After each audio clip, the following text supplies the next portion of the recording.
My name is Caroline Johansson. The first time an employer told me I had a criminal record, I thought it was a mistake. It was a small hardware store 20 minutes outside my town. I remember the smell of lumber when I walked in. The manager had already shaken my hand. He had already looked at my resume. Everything seemed normal. Then he closed the folder and leaned back in his chair. "Caroline," he said carefully, "is there something in your background we should know about?" I didn't understand the question. "No," I said. He studied me for a moment. Then he said the sentence that changed everything. "We received a call yesterday. Someone told us you had a felony theft charge." The words didn't make sense. I had never been arrested, not once. I had never even had a parking ticket. "There must be some confusion," I said. The manager nodded slowly. "I hope there is," he replied. But the interview was already over. I drove home in silence. Our town sat between two highways and a cornfield that stretched almost to the river. Population 4,000. Everyone knew everyone. My parents had lived there their entire lives. My father, Gerald Johansson, had spent 19 years as a plant manager before the factory closed. My mother volunteered at food drives and church fundraisers. From the outside, we looked like a respectable family. Inside the house, things worked differently. Rules were quiet but absolute. I didn't get my own house key until I was 20. Every paycheck I earned went into an account my mother controlled. When I graduated high school at the top of my class, my guidance counselor handed me a folder full of college scholarship applications. My father didn't even open it. "College is for people who don't know how to work," he said. So I stayed. I cleaned. I cooked. I helped maintain the house, and for years I believed that was normal. The job interview had been my first real attempt to leave. I had created a private email account at the public library. I had filled out the application quietly. I hadn't told anyone. That night at dinner, my parents acted as if nothing had happened. My mother served pot roast. My father read the newspaper between bites. No one mentioned the interview, but when I went to bed, the thought stayed with me.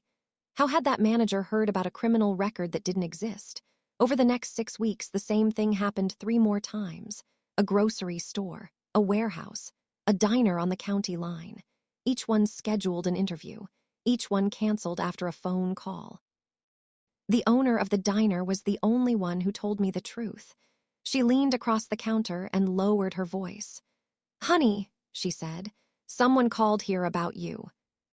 My stomach tightened. What did they say? That you'd been arrested for fraud. The room seemed to tilt. Who called? She said she was a concerned neighbor. That night, I waited until my parents went to bed. Then I walked quietly down the hallway to my mother's sewing room. She kept a desk there. Inside the top drawer was a small blue notebook. I opened it. My mother's handwriting filled every page. On the left side were business names: hardware store, grocery store, warehouse, diner, every place I had applied. On the right side were check marks, red ink, one beside every name. My chest went cold. This wasn't coincidence. It wasn't gossip. It was a system. My parents were tracking my job applications and calling each employer. The next morning, I placed the notebook on the kitchen table. My mother froze when she saw it. "You went through my things?" she asked. "You called my employers," I said. Tears appeared instantly in her eyes. "I did it because I love you."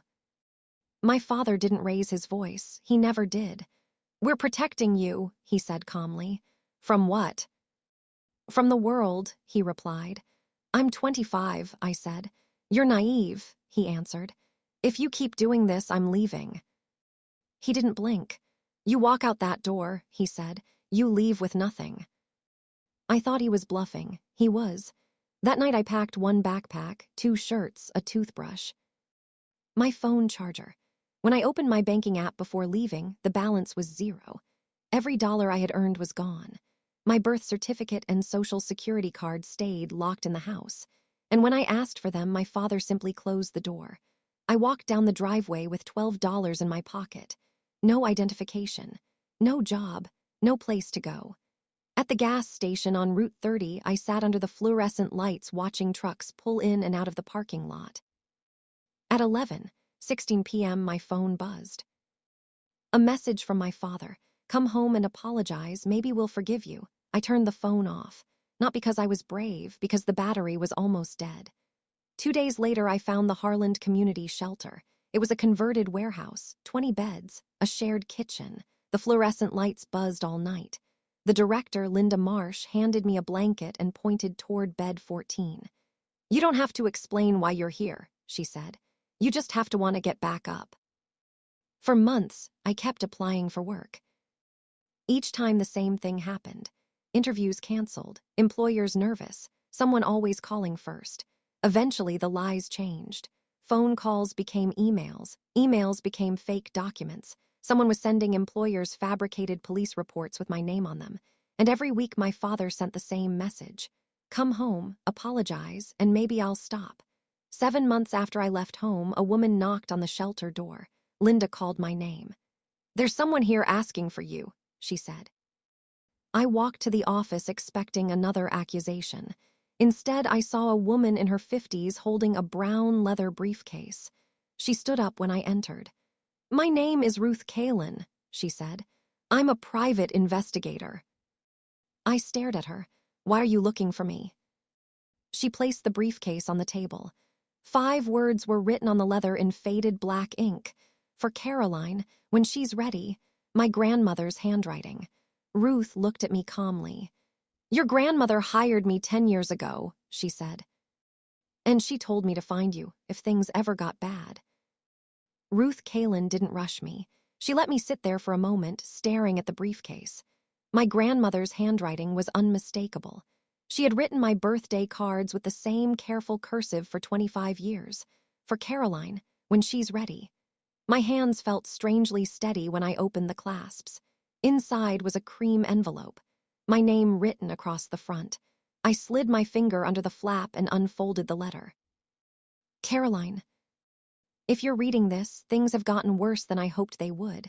I'm sorry I couldn't stop your father while I was alive. I tried, but I know how men like him work. I was married to one for 30 years. Inside this briefcase is proof. Not for revenge, for freedom. Love, Grandma Maggie. I lowered the letter slowly. Ruth was watching me carefully. She suspected something years ago, Ruth said. What kind of something? That your parents would try to control your life, the way her husband controlled hers. I swallowed. How long have you been investigating them? 10 years. The number landed heavily in the quiet shelter office. 10 years. That meant my grandmother had hired someone to watch my parents before I had even tried to leave home.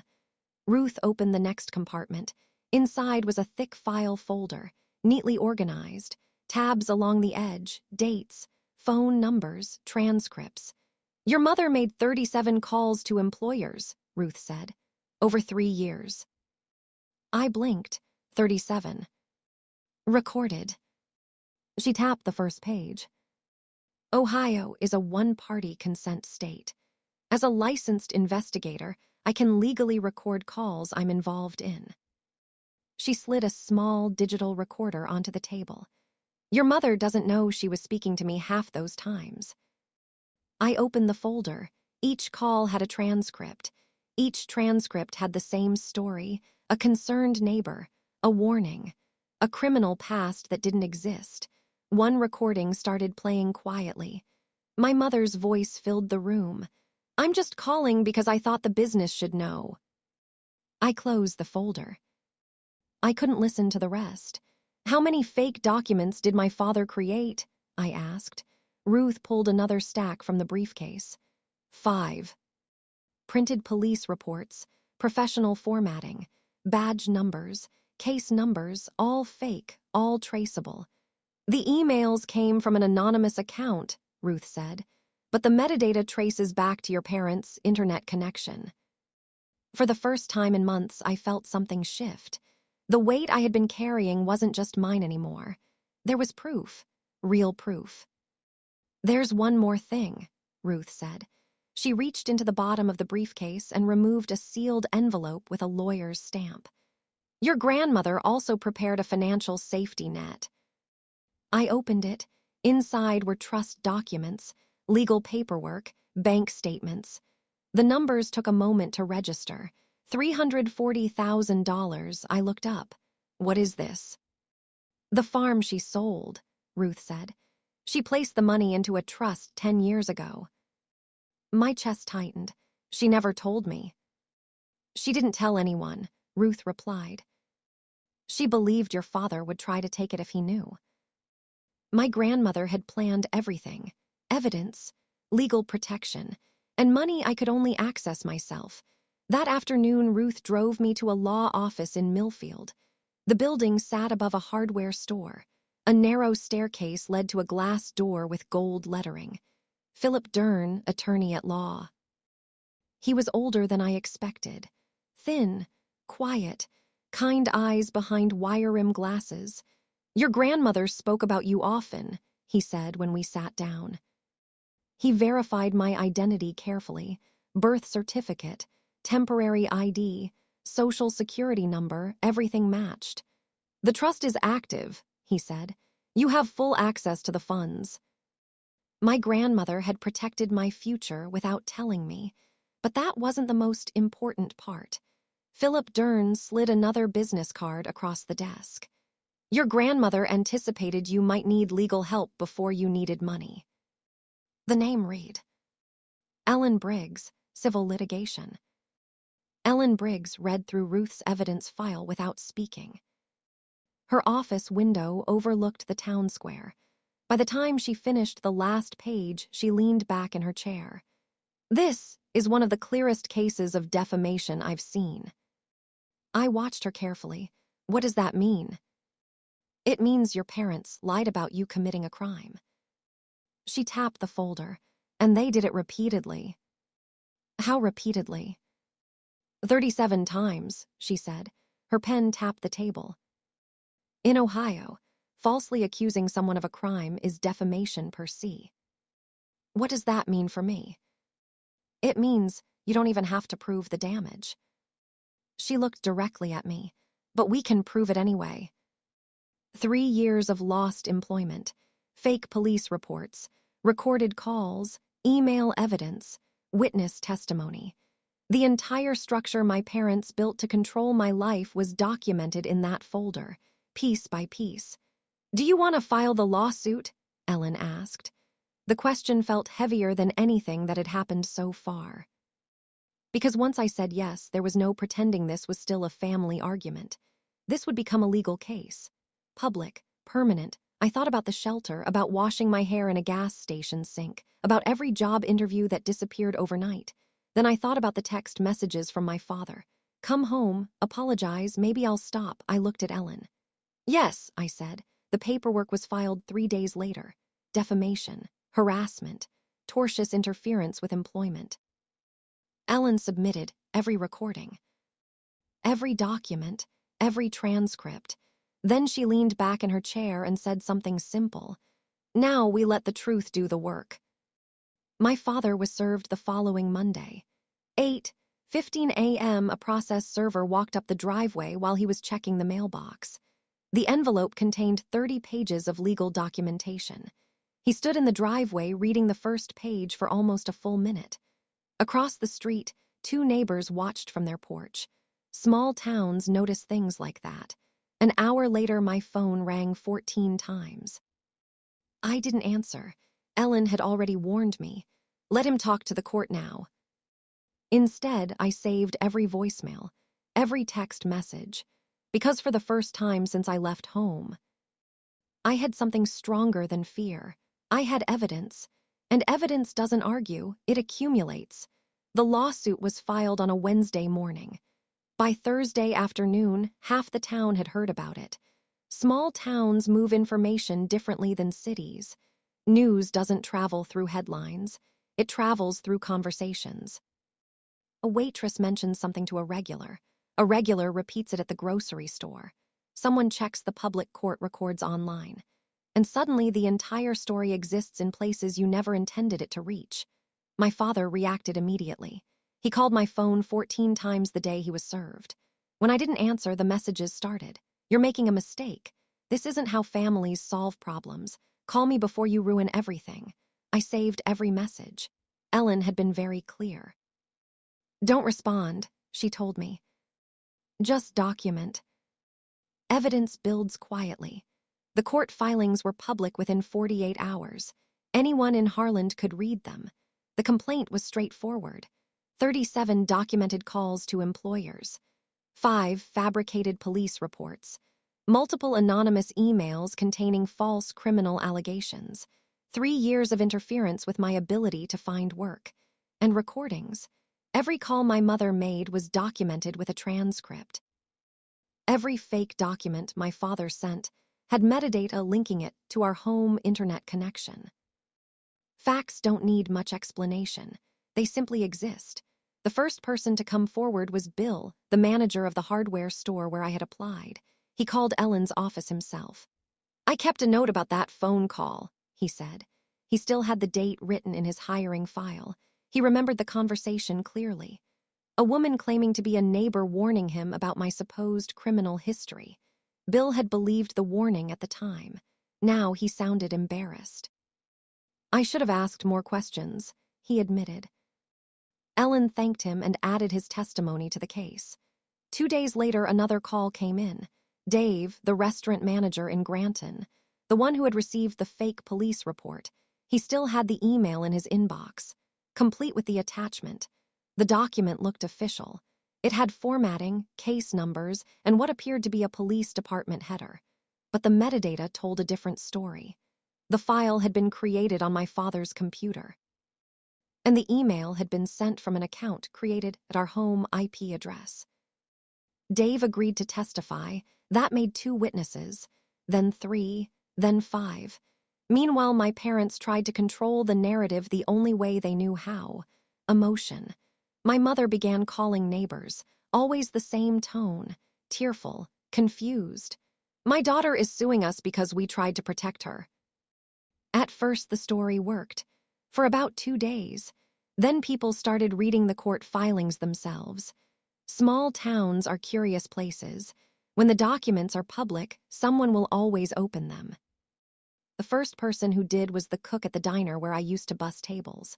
He printed the complaint, brought it to work, and started reading. 37 calls, fake police reports, recorded conversations.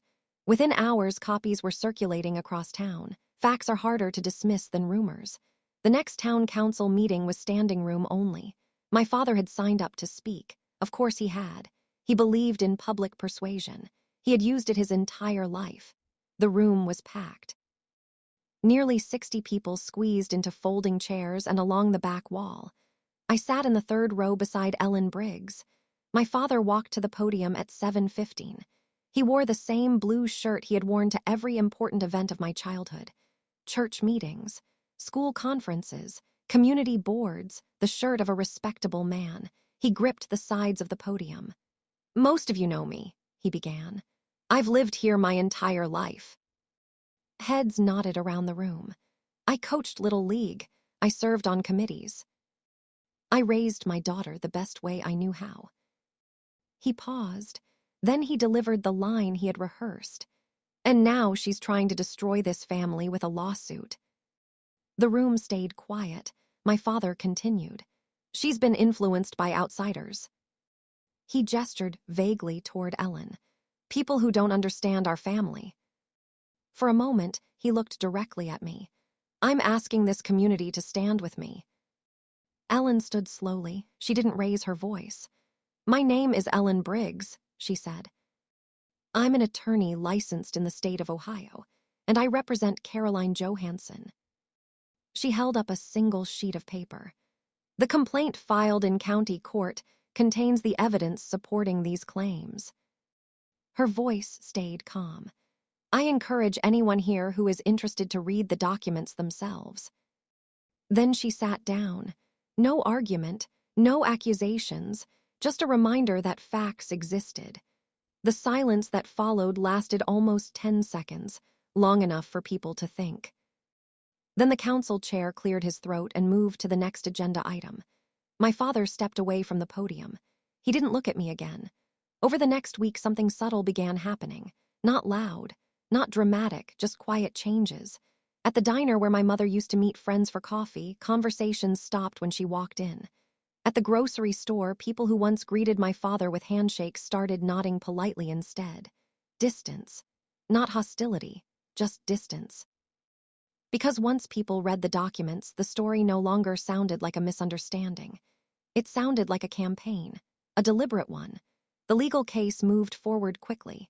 Ellen filed for a civil protection order. The judge reviewed the evidence, recordings, transcripts, witness statements.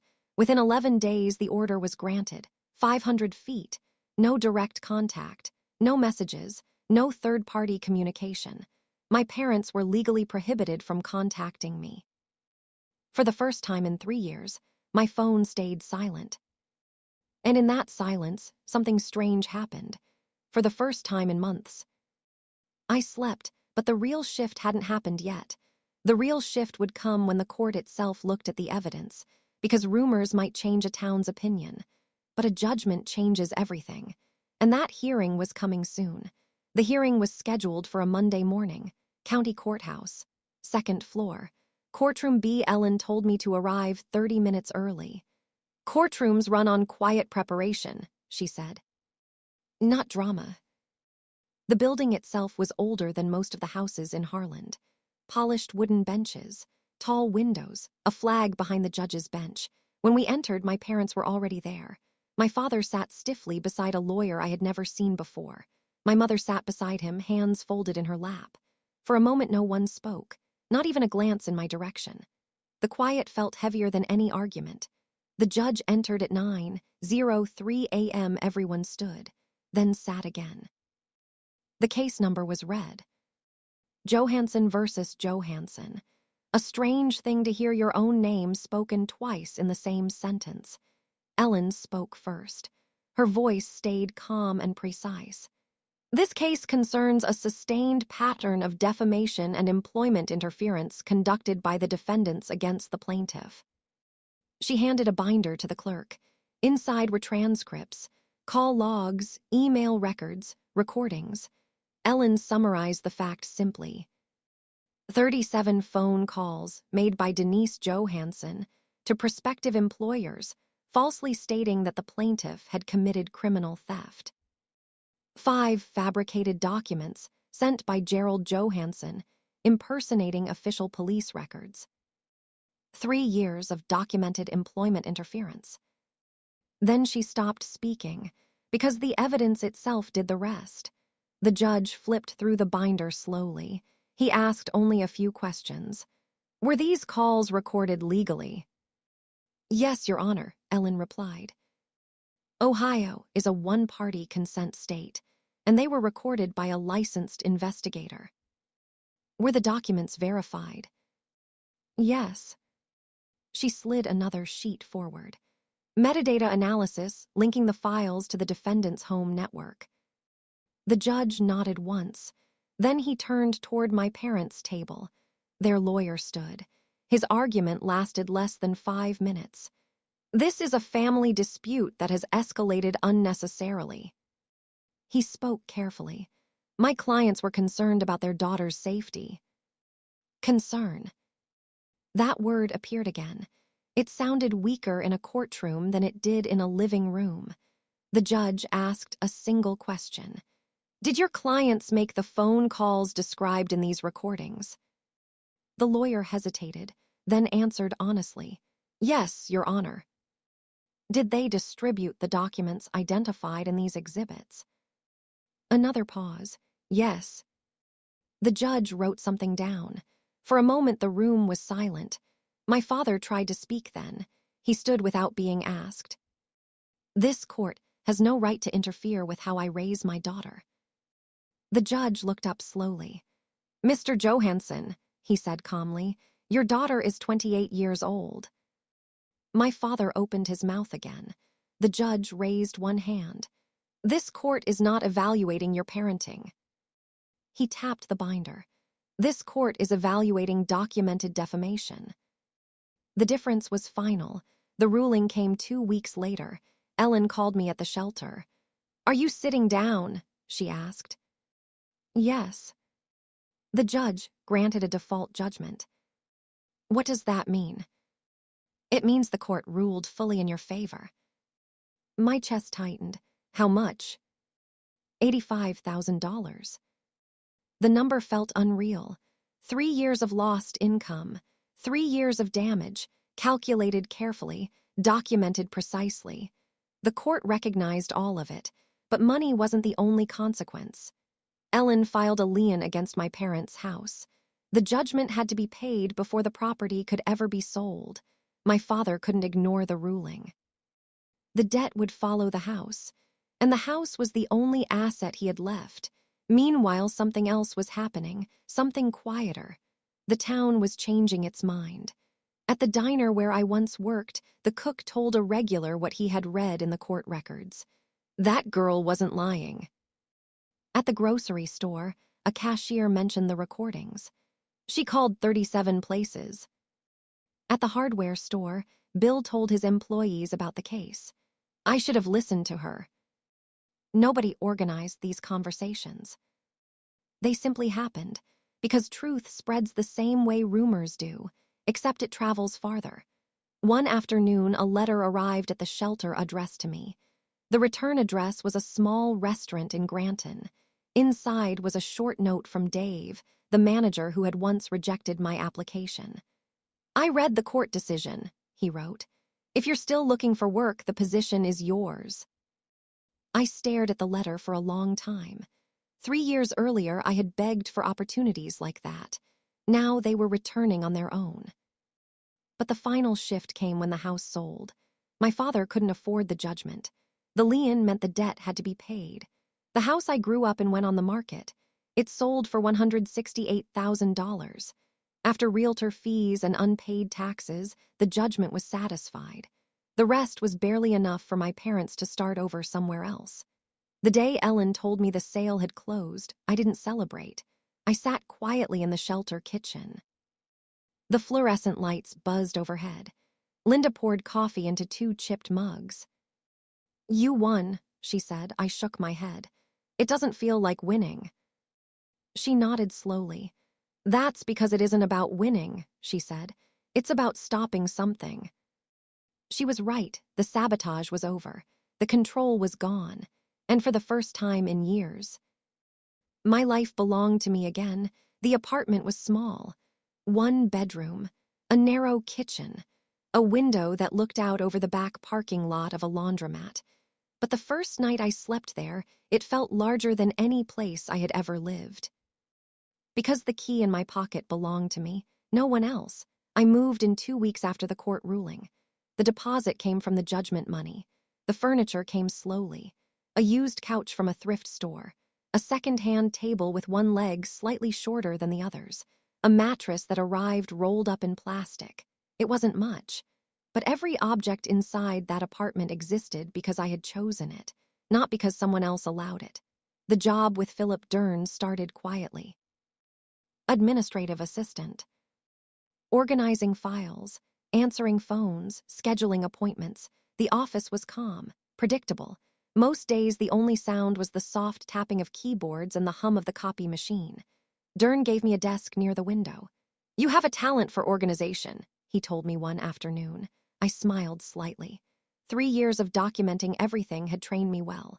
The trust my grandmother created stayed mostly untouched. $340,000, managed conservatively. Certificates of deposit. Treasury bonds. Exactly the kind of quiet, patient planning she believed in. Dern insisted on one rule. This money is your foundation, he said, not your escape. So I used it carefully. Rent, transportation, and one more thing, community college, evening classes, accounting. I registered for my first semester 6 months after the lawsuit ended. Walking into that classroom felt stranger than the courtroom had, because no one there knew my story. To them, I was just another student with a notebook and a pen. Normal, for the first time in a long time. My parents moved 20 miles away after the house sold. A small trailer park outside a town called Galleon. Ellen told me the details only once. They paid the judgment, she said. That's the end of the case. I didn't ask for more information. The legal system had done its work. What they did with the rest of their lives wasn't something I could control, and control had never been the point. Freedom was. One afternoon, a letter arrived at my apartment. Forwarded through the shelter, my mother's handwriting. I stared at it for several minutes before opening it. The letter was short. Caroline.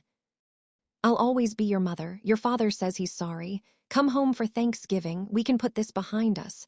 I read it twice, looking for one word. Sorry, not he says he's sorry, not we can move on, just the word itself.